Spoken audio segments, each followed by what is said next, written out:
हम लोगों की जो मन बुद्धि है ये इतनी छोटी हो गई है, इतनी छोटी हो गई है कि केवल और केवल अभी तक मानव वृद्धावस्था की ओर आ गया,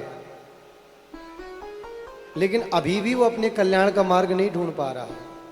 मैं किस लिए आया था, मैं क्यों आया था, मुझे क्या करना है संसार में, हम ढूंढ पा रहे हैं?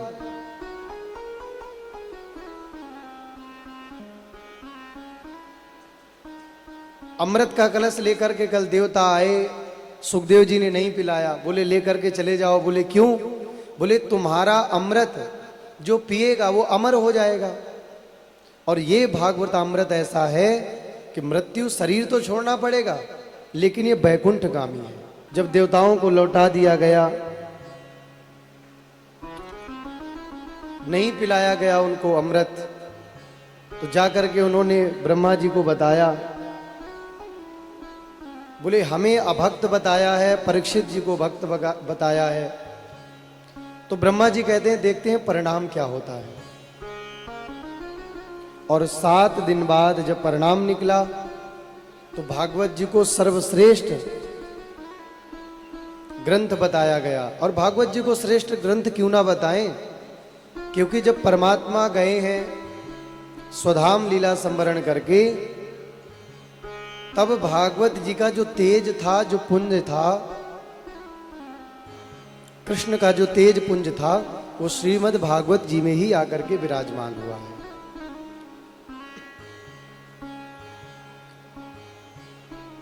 अब कहते हैं कि एक बार नारद जी पृथ्वी पर भ्रमण करने के लिए आए। नारद जी जब भ्रमण करने आए तो नारद जी ने पृथ्वी की स्थिति देखा। यहां लोग सत्य नहीं बोलते हैं, झूठ की रोटी खाते हैं, भगवान नाम का आश्रय नहीं है किसी के जीवन में। ब्राह्मण के जीवन की सबसे मुख्यतम साधना है संध्या। वेद पाठी ब्राह्मण को अगर वो त्रिकाल संध्या नहीं करता तो 2 काल की संध्या करनी ही करनी चाहिए। आपने सोचा हमें अपने जीवन में प्रमाद क्यों छा रहा है, आलस्य क्यों छा रहा है? यहां से श्रवण करने के बाद, हम जाने के बाद हमें सब विस्मृति क्यों हो जाती है? हमारे चित्त में कुछ टिकता क्यों नहीं है? जितना जिसका चिंतन होगा उतना ही उस व्यक्ति वस्तु का हमारे जीवन में प्रभाव पड़ेगा। हम अपनी भी कहते हैं परमात्मा का चिंतन करना। कई बार व्यक्ति यहां बैठते हैं, उन्हें आलस्य आता है, औंघाई आती है। क्यों? हमारे जो अंदर का आलस्य है, जो प्रमाद है, वो कथा के, सत्संग के प्रभाव से हमसे दूर जा रहा है। नारद जी जब उदास स्थिति पर मिले हैं, सूत जी कहते हैं सौनकादिक ऋषियों, बद्री विशालापुरी में बद्रीनाथ धाम की ओर नारद जी गए। उदास स्थिति पर नारद जी थे।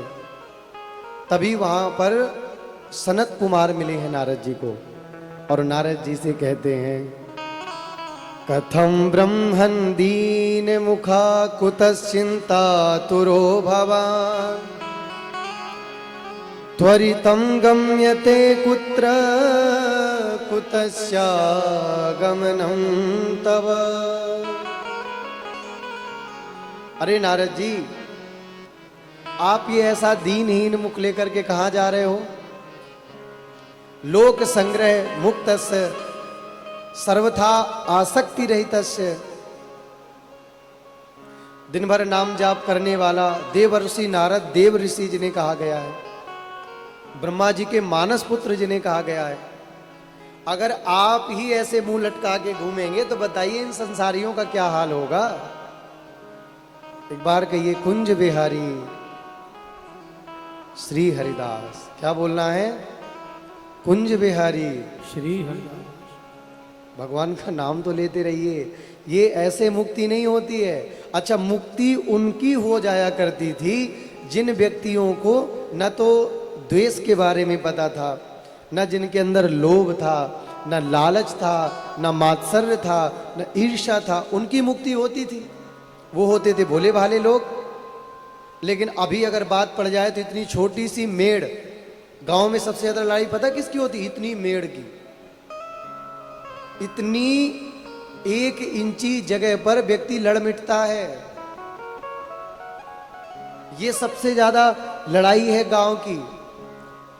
अभी किसी से पूछो, कह देंगे अरे महाराज हमारी तो मुक्ति, हम तो भोले भाले हैं, ज्यादा नाम नहीं जानते। इनको भोले भाला नहीं कहा गया। छोटी सी 1 इंच की दीवार पे लड़ाई कर डाले, मरने मिटने पे तैयार। और जब भक्ति की बात आई तो अरे महाराज हमारी तो मुक्ति है जाएगी। नहीं नहीं, ऐसा नहीं है। अपने मन को पहले पवित्र करिए,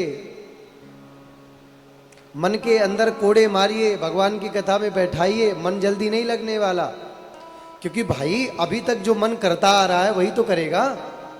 अभी तक हम क्या करते आ रहे हैं? इसकी उसकी, तेरी मेरी, कौन गया कौन आया। हमारा मन एकाग्र नहीं है। जैसे संसार का व्यक्ति, संसार का चिंतन करने वाला, बहुत जल्दी सत्संग में उसकी रुचि नहीं होती, इसी प्रकार भगवान की कथा में रुचि रखने वाला, नाम जप के सहारे रहने वाला दीनहीन मिले तो महाराज सबको पीड़ा होती है। सनत कुमार कहते हैं, नारद जी आप इतने उदास क्यों हैं, क्या हुआ? ये आपके उदासी का कारण क्या है, एक बार आप कृपा करके बताइए। नारद जी कहते हैं, भैया क्या बताएं। जब मैं पृथ्वी लोक पर आया तो मैंने क्या देखा? हरिक्षेत्रम कुरुक्षेत्रम श्रीरंगम सेतुबंधनम एवमादिषु तीर्थेषु भ्रममाण इतस्ततः। मैं हरिक्षेत्र गया, कुरुक्षेत्र गया, श्रीरंग गया, सेतुबंध गया, रामेश्वरम गया। सारे तीर्थ स्थलों पर मैं भ्रमण करके आया। जरा कलयुग की स्थिति देखिएगा। कलयुग के आते मानव कैसे स्वभाव वाला हो जाएगा, कलयुग में मानवों की बुद्धि कैसी हो जाएगी। कलयुग के मानव ऊपर से तो बड़े पवित्र दिखेंगे, बड़े स्वच्छ दिखेंगे, बड़े भजनानंदी दिखेंगे, चमड़ी बहुत गोरी दिखेगी, लेकिन कलयुग का मानव ऊपर से जितना पवित्र दिखेगा, अंदर से उतना ही मटमैला होगा। नारद जी कहते हैं, मैं सब जगह गया, तीर्थों में गया, लेकिन मुझे कहीं भी शांति नहीं मिली। बोले क्यों नहीं मिली शांति? नारद जी कहते हैं, भैया ना पश्यम कुत्रचित् शर्म मन संतोष कारकम कलिना धर्म मित्रेण धरेयम बाधिताधुना। कलयुग का मित्र कौन है? अधर्म। बोले मनस संतोष कारकम, हर क्षेत्र गया, कुरुक्षेत्र गया, श्रीरंगम गया, रामेश्वरम गया, लेकिन मेरे मन को संतोष नहीं हुआ। कलयुग का जो मित्र है वो है अधर्म। कलयुग का मानव दिखता है धर्मगामी, लेकिन है वो अधर्मग्रामी। अधर्म का सहारा लेता हुआ मानव बड़ा खुश दिखता है, बड़ा पवित्र दिखता है, बड़ा सफल दिखता है, लेकिन क्या वो वास्तव में सफल होता है? नहीं होता। बोले कलयुग के प्रभाव से सारे जो साधन हैं भजन पूजा पाठ की, वो बाधित हो गए हैं। कैसे बाधित हुए हैं? बोले आज के मानव के अंदर सत्य नहीं रहा। सत्यम नास्ति तपः शौचम दया दानम न विद्यते उदरम भरणो जीवा वराका कूट भाषिणः दीनाः कूट भाषिणः अप्रिय वक्तारः।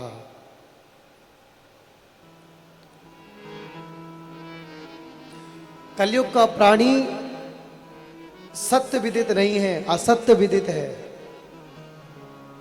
कलयुग का मानव सत्य नहीं बोलता, लेकिन इतनी सावधानी से बोलता है कि हमें सत्य लगता है, लेकिन वो सत्य बोलता नहीं है। बोले मानव के अंदर तप नहीं रहा, शौच अशौच का ज्ञान नहीं रहा, और जब तक मानव के अंदर शौच शौच नहीं रहेगा, शुद्धता पवित्रता नहीं रहेगी, तब तक उसके घर से क्लेश नहीं जाएगा। शाम सुबह की पूजा संध्या तो मानव को पवित्र वस्त्र बदल करके ही करना चाहिए। संसार के बंधनों में हम, आसक्तियों में हम जब जाते हैं, किसी के रिश्ते नातेदार के घर में जाने का हमें मौका मिलता है तो कितना तैयार होके जाते हैं, जाते हैं नहीं जाते हैं, एकदम बढ़िया फिट फाट होके जाएंगे, बढ़िया नीट एंड क्लीन होके जाते हैं। लेकिन भगवान की जब पूजा आरती करते हैं तो शुद्धता पवित्रता नहीं होती है।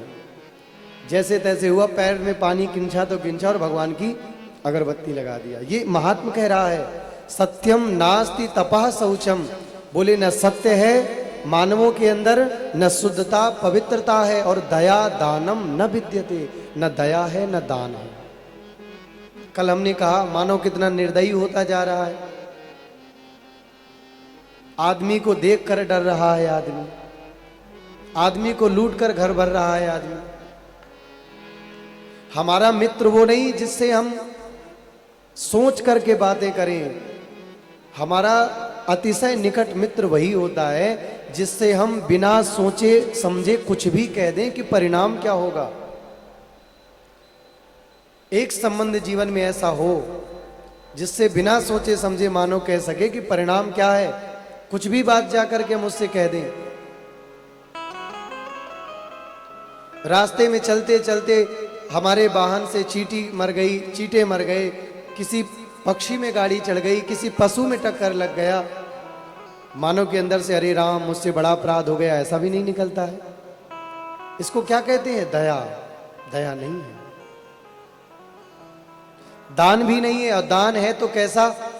बोले 2 रुपए का दान इसलिए दे रहे हैं कि हमारा नाम हो, हमारा नाम लिखाया जाए। एक पंखा मानो दान करेगा तो उसमें पहले नाम लिखेगा, फलाने प्रसाद की स्मृति में यह पंखा का दान किया गया। दान ये श्रेष्ठ नहीं है। दान वो श्रेष्ठ है, एक हाथ से हम दान करें तो दूसरे हाथ को हमारे पता भी ना लगे कि क्या दान हमने किया, वो दान श्रेष्ठ है। एक बात बताइए, दान हम किस लिए करते हैं? कल्याण की भावना से, किसी को दिखाने के लिए थोड़ी करते हैं। अच्छा, कोई भी वैष्णव दान करता है, उसकी ये भावना नहीं होती कि महाराज जी हमारा नाम ले लें, महाराज जी हमें मंच पर बुला लें, पटका पहना दें। सबके मन का यही भाव होता है कि दान करें, हमारे बालकों को, हमारे पितरों को, हमारे परिवार को सुख शांति की अनुभूति हो। यही तो होता है ना। तो दान की महिमा कहते हैं कि एक मुट्ठी से दान हो, दूसरी मुट्ठी को पता भी ना लगे, ये दान। जो दान ढिंढोरा पीट के किया जाए वो दान नहीं होता है।